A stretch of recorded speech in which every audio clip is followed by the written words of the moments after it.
ආයුබෝවන් කියලා පිළිගන්න ඔයාලා හැමෝම techsaralkpython YouTube channel එකට ඉතින් මේ Python programming video series එකේ 16 වෙනි වීඩියෝ එක. ඉතින් මේ වීඩියෝ එකේදී අපි අලුත්ම කොටසක් ගැන කතා කරනවා. ඒ තමයි මේ operators කියන දේ ගැන. ඉතින් operators යටතේ videos කිහිපයක් එනවා. මේ operators වර්ග තියෙනවා. ඉතින් අන්නේ වර්ග ගැන වෙනම අපි කතා කරනවා ඉස්සරහ videos වලදී.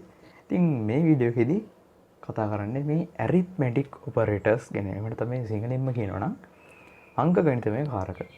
ඒ කියන්නේ අපි සාමාන්‍ය ජීවිතයේදී සුළු කිරීම වල භාවිත කරන එකතු කිරීම, අඩු කිරීම, බෙදීම, ගුණ කිරීම සහ ඊට අමතරව Python වලින් හඳුන්වා දුන්න තවත් operators තුනක් ගැන. ඒ කියන්නේ ඒ දෙක අනිත් ඒ තුනම වෙනත් programming languages වල තියෙනවා. නමුත් අපි especially Python ගැනත් අපි කතා කරනවා. ඉතින් අපි නිකමට කතා කරොත් අර මම කියපු අර ස්පෙෂල් ඔපරේටර්ස් තුන ගැන කතා කරොත් මොඩියුලස්, ෆ්ලෝ ඩිවිෂන්, පවර් කියන මේ තුන අතරම වෙනත් අනිත් ප්‍රෝග්‍රෑමින් ලැන්ග්වේජස් වල තියෙනවා. නමුත් අපි Python වල විශේෂයෙන් ටිකක් කතා කරනවා ඒ ගැන. හරි. ඉතින් අපි වැඩි කතා නැතුව වීඩියෝ එකට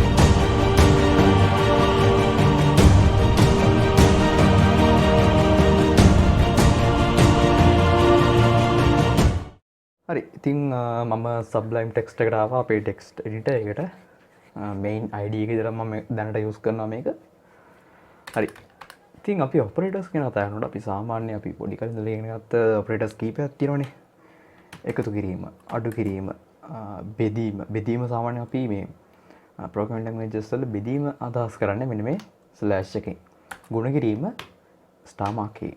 ඊට පස්සේ අපි අද කතා කරන විශේෂ operators තුන ගැන කතා කරනවා නම් පළවෙනි එක තමයි modulus. දෙවෙනි එක තමයි power. ඊළඟ එක flow division. හරි. ඉතින් අපි මේ operators ගැන එකින් එක කතා කරමු. හරි. මම මුලින්ම variable දෙයක් හදා ගන්නම්. num1 කියලා num1 සමානයි අපි දාගමකට 5ක් කියලා. num2 කියලා දානවා දාන්නම් 3ක් කියලා. හරි. ඉතින් අපි සාමාන්‍යයෙන් මේ දන්න operators set එක දාන් යන්කෝ. print num1 මුලින්ම අපි එකතු කිරීමක් කරලා බලමු. num1 දාලා num2. ඉතින් මේකම copy set එකක් ගන්නවා. හරි. එකතු කිරීම, බෙදීම, ගුණ කිරීම ඒ සෙට් එක කරගන්න. අඩු කිරීම බෙදීම, ගුණ කිරීම. අපි සාමාන්‍යයෙන් ගුණ කිරීමක් කරන්නේ මෙන්න මේ වගේ ස්ටාර් මාක් එකකින්, බෙදීමක් කරන්නේ මෙන්න මේ ස්ලෑෂ් මාක් එකකින්. ඉතින් අපි අවුට්පුට් එක බලුවොත් නිකමට හරි. මට අවුට්පුට් එක ලැබෙනවා. හරි. පළවෙනි print එකෙන් අපිට උත්තර ලැබෙන්නේ 8ක් කියලා. ඔව්. මොකද 5යි 3යි එකතු කරලා පස්සේ උත්තරය 8යි. ඒකයි පළවෙනි print function එක අපිට ලැබෙන උත්තරේ. ඊට පස්සේ දෙවෙනි print එකෙන් අපිට ලැබෙන්නේ අඩු කිරීම. ඒ කියන්නේ 5න් 3ක් ගියයින් පස්සේ කියන්නේ 5 අඩු කිරීම 3 උත්තරේ 2යි. ඊට පස්සේ බෙදීමක් ගැන කතා කරනකොට අපි 5 3න් බෙදෙන්නේ නැහැ. ඒතරම බෙදෙද්දි දශම ගණනක් ඉතුරු වෙනවා. ඉතින් අපිට උත්තර ලැබෙන්නේ 1.666 සෙට් එකක් ඇවිල්ලා අන්තිමට 7 කියලා එන්නේ. හරි. 1.6යි. ඔව් sorry. 6 කියලා දාගමු. ඇති. ඊට පස්සේ අපිට අන්තිම print එකේදී ආන්සර් එක ලැබෙන්නේ 15ක් කියලා. මොකද 5 4 3 18යි. හරි. ඔන්න අපි දැන් කතා කරමු අපේ special operators තුන ගැන. මේකෙදිත් මම num1 අපි මුලින්ම කතා කරේ modulus ගැන. මම මේක අපිට ආන්සර් එක ලැබුණාට පස්සේ කියන්නේ output එක ගත්තට පස්සේ අපි කතා කරමු.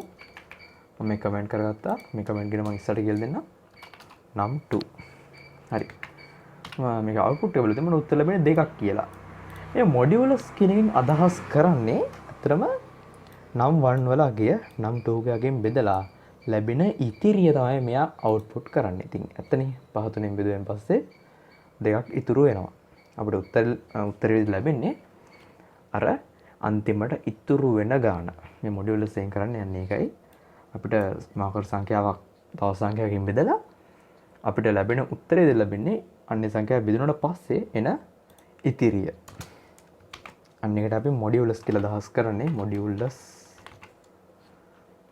හරි. අපිට උත්තර ලැබෙන 2ක් කියලා. ඊට පස්සේ අපි කතා කරනවා පවර් ගැන. එහෙම නැත්නම් හරි. පවර් එක අපි අදහස් කරන්නේ මෙන්න මේ විදිහට නම් 1 අපි සාමාන්‍ය ගුණ කිරීම දිගරීම එහෙමනේ. තනි ස්ටාර් මාක් එකක් දැම්මම. උනට අපි පවර් යටතේ කතා කරනකොට ස්ටාර් මාක් දෙකක් දානවා. මෙතනින් අදහස් කරන්නේ නම් 2 1 දෙන්න. හරි. මෙතනින් අදහස් කරන්නේ නම් 1 වල තියෙන අගයේ පහේ 3 වෙනි බලය. අනේ දැන් මේක අදහස් වෙන්නේ අපි අවුට්පුට් එක බලමු.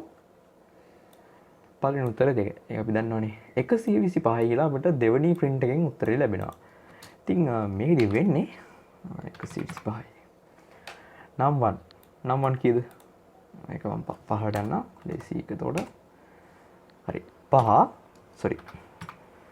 පහේ 3 වෙනි බලය.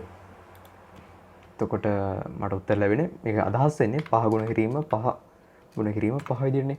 එතන 5 25 25 125. අන්න එහෙම අපිට මේ උත්තරය ලැබෙන්නේ 5 3 වෙනි බලය විදිහට. හරි. ඉතින් මම හිතනවා ඒකත් තේරෙන්නේ ඇති කියලා. ඊළඟට කතා කරන්න තියන්නේ ෆ්ලෝ ඩිවිෂන් ගැන. නම් 1 අපි සාමාන්‍ය බෙදීමේදී පාවිච්චි කරේ 1/1යි ඉස්සෙල්ලා වගේම මේකෙදි හැබැයි ෆ්ලෝ ඩිවිෂන් එකේදී කරන්නේ ස්ලෑෂ් මාක් දෙකක් දාන එක. නම් 2 බලමු උත්තරේ කොහොමද දෙන්නේ කියලා. එකක් කියලා තමයි උත්තර ලැබෙන්නේ. මේ ෆ්ලෝ ඩිවිෂන් එකේදී වෙන්නේ අපි මෙන්න මේකෙදි කියන්නේ අපි සාමාන්‍ය බෙදීමේදී කතා කරන්නේ මේක අයින් කරගන්නම් කමෙන්ට් එක. හැබැයි මේ සෙට් එක මම කමෙන්ට් කරලා දාන්න. මට ඕනේ බෙදීම විතරක් ඉතුරු කරගන්න. හරි. ඔන්න බලන්න මේ දෙකේ තියෙන වෙනස. ෆ්ලෝ ඩිවිෂන් එක සහ normal division එකේ තියෙන වෙනස. හොඳට බලා ගන්න. දැන් මේක run කරනවා. හරි. ඔන්න පළවෙනි print එකේදී කියන්නේ දැන් අපි පළවෙනි print එක කියලා අදහස් කරන්නේ දැන් මේ uncomment කරපුවානේ. කියන්නේ මෙන්න මේක. උත්තර ලැබෙන්නේ 1.6 set එකක් එක්ක 7. හැබැයි මේකෙදි වෙලා තින්නේ එකක් කියලා විතර print වෙනවා. print වෙලා තියෙන්නේ. ඉතින් මේ flow division එකේදී වෙන්නේ අර සියලුම දශම සංඛ්‍යා ටික අයින් කරලා අපිට පූර්ණ සංඛ්‍යාව විතරක් ඉතුරු කරනවා. ඉතින් මම හිතනවා අපිට මේ flow division එක තේරෙන්නේ ඇති කියලා. බොහොම සරල දෙයක් අපිට කරන්න තියෙන්නේ. අපි සාමාන්‍ය division එකේදී කරන්නේ බෙදෙන්නේ නැත්නම් දශම සංඛ්‍යා එක්කම දාන එක. ඉතින් හිතන්න ඔයාලට දශම සංඛ්‍යා ටික අයින් කරගන්න ඕනේ. ඉතුරු කරගන්න ඕනේ පූර්ණ සංඛ්‍යාව විතරක් නා. අර බොහොම සරල ගුණා මෙන්න මේ flow division එක use කරන්න. ඉතින් අද මම පොඩ්ඩක් ඉක්මනට කතා කරන් ගියා මේ arithmetic operators ගැන. මොකද ඔයාලා මේ දේවල් ගැන දන්නවා හොඳටම. ඉතින් especially කතා කරන්න අවශ්‍ය වුණේ මෙන්න මේ තුන ගැන. print. මොකද මේ තුන අලුත් මේ අපි ආයි කතා කරන්න යමු පොඩ්ඩක්. අපි මෙන්න මේ ඔපරේටර් එකෙන් කතා කරේ මොඩියුලස්. ඒ කියන්නේ සංඛ්‍යාවක් තවත් සංඛ්‍යාවකින් බෙදලා අපිට ඒකේ ලැබෙන ඉතිරිය තමයි මෙයා print output එක විදිහට දෙන්නේ. ඒ කියන්නේ මොකකට සංඛ්‍යාව තව සංඛ්‍යාවක බෙදලා අන්නේ ඒ ලැබෙන ඉතිරිය තමයි මෙයා output එක විදිහට දෙන්නේ. ඒකයි මේ මොඩියුලස් වලින් අදහස් කරන්නේ. සලම දාන මොකකට සංඛ්‍යාවක ඉතිරිය තමයි මෙයා output කරන්නේ. හරි. ඊට පස්සේ දෙවෙනි කතා ආරම්භ වෙන්නේ මේ power කියන operator එක. අපි සාමාන්‍ය ගුණ කිරීමේදී පාවිච්චි කරේ එක ස්ටාර් මාක් එකයි. හැබැයි power operator එකට ආවෙන් පස්සේ power කියන operator එක අපි අදහස් කරන්නේ මේ ස්ටාර් මාක් දෙකකින්. මෙතෙන්දි වෙන්නේ පක්කරි සංඛ්‍යාවක කීවෙනි බලයද කියන එක තමයි ඉතින් මේ කරන්නේ. දැන් අපි නම් 1 වලගේ කීයද 5යි. දැන් මෙතෙන්දි කරන්නේ 5 ගුණ කිරීම 5 ගුණ කිරීම 5. ඔන්න වගේ අදහසක් තමයි තියෙන්නේ. 5 5 25 25 5 125. ඒක අපිට output එක විදිහට ලැබෙන්නේ. ඊට පස්සේ අපිට තුන්වෙනි print statement එකේදී කතා කරේ අපි flow division එක ගැන. මේ flow division එකේදී අදහස් කරන්නේ අපි සාමාන්‍ය බෙදීමේදී කතා කරපු දේම පොඩ්ඩක් එහාට ගිහිල්ලා හිතන්න සාමාන්‍ය බෙදීමේදී දශම සංඛ්‍යා එකම අපිට අවුට්පුට් එක ලැබෙනවනේ. හැබැයි ඔයාලට ඕනේ මේ පූර්ණ සංඛ්‍යාව විතර ඉතුරු කරගන්න නම් බොහොම සරලයි. අපිට පුළුවන් ෆ්ලෝ ඩිවිෂන් එක දාන්න. මෙතෙන්දි වෙන්නේ අර දශම සංඛ්‍යාව ටික අයින් කිරීමක් වෙන්නේ. ඉතුරු වෙන්නේ පූර්ණ සංඛ්‍යාව විතරයි. ඉතින් මම හිතනවා ඔයාලට මේ වැඩේ හොඳට තේරෙන්නේ ඇති කියලා. අපි මේ මම ඉක්මනට කතා කරන්න ගියා. මොකද මේ ඔපරේටර්ස් ගැන හොඳට දන්නවා. මේ තුන හැරෙන්න මේ සෙට් එක ගැන හොඳට දන්නවා. ඉතින් මම ඒක ගැන ලොකුවට කතා කරන්න ගියේ නැහැ. ඉතින් ඊළඟ වීඩියෝ එකේදී අපි කතා කරමු මේ බොඩ් මාස් කියන කන්සෙප්ට් එක ගැන. ඒ කියන්නේ මේ සුළු කිරීම වල අනුපිළිවෙල ගැන. හරි. ඉතින් වීඩියෝ එක අදට අවසానයි. වීඩියෝ එක නරඹුවට ගොඩක් ස්තුතියි. ඔයාලා තාමත් මගේ YouTube channel එක subscribe කරලා නැත්නම් අනිවාර්යෙන් subscribe කරන්න. වීඩියෝ එක ගන්න අනිවාර්යෙන් like එකක් දාන්න. ඔයාගේ යාළුවන්ට share කරලා තියාගන්න. එහෙනම් අපි ඊළඟ වීඩියෝ එකකින් ඉක්මනටම හම්බෙමු.